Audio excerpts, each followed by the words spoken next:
موضوع ہے سکر اور سحر. سکر اور سحر کی حقیقت.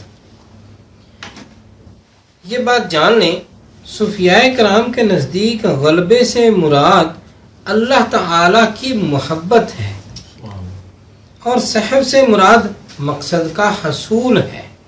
یعنی سکر سے مراد بے ہوشی اور سحر سے مراد ہوش مندی نہیں ہے، بلکہ صوفیاء کے نزدیک ان دونوں الفاظ اور ان دونوں اصطلاحات کے معنی مختلف ہیں.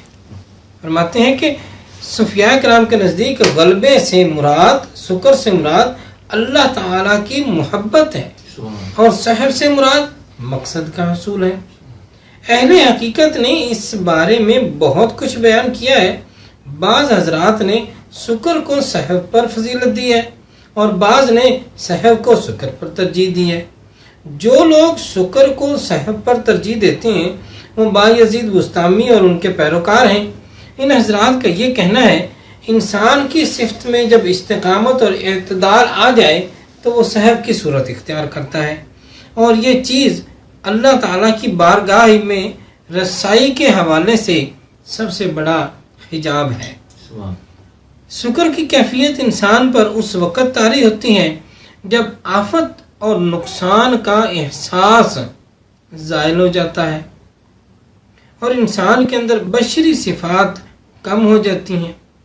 اس وقت وہ تدبر اور اختیار سے محروم ہو جاتا ہے.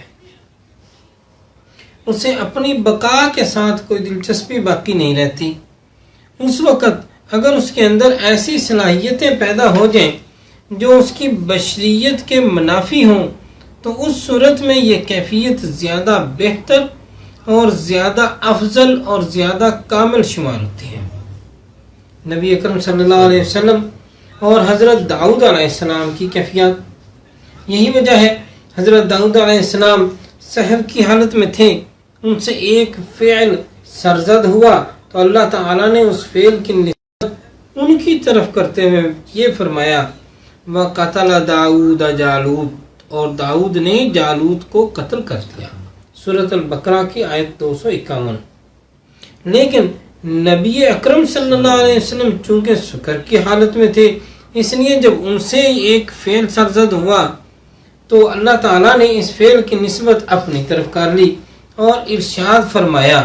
تو نبی اکرم صلی اللہ علیہ وسلم اور حضرت داؤد علیہ السلام کے درمیان بڑا فرق ہے. حضرت داؤد علیہ السلام اپنی ذات کے ساتھ قائم اور اپنی صفات کے ساتھ ثابت تھے، اس لیے ان کی کرامت کے طور پر یہ بات بیان کی.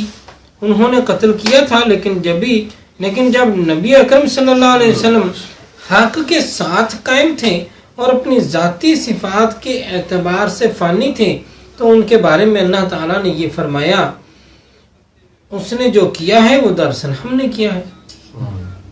اس لیے انسان کے فعل کو حق تعالیٰ کی طرف منسوب کرنا اللہ تعالیٰ کے فعل کو بندے کی طرف منسوب کرنے سے بہتر ہے، کیونکہ جس وقت حق تعالیٰ کا فعل بندے سے منسوب کیا جاتا ہے اس وقت انسان اپنی ذات سے قائم ہوتا ہے اور اس وقت بندے کا فعل حق تعالیٰ کی طرف منسوب ہوتا ہے اس وقت انسان حق تعالیٰ کے ساتھ قائم ہوتا ہے.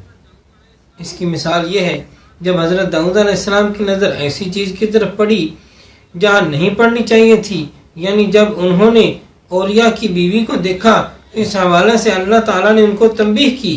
لیکن جس وقت انسان اللہ تعالیٰ کے ساتھ قائم ہوتا ہے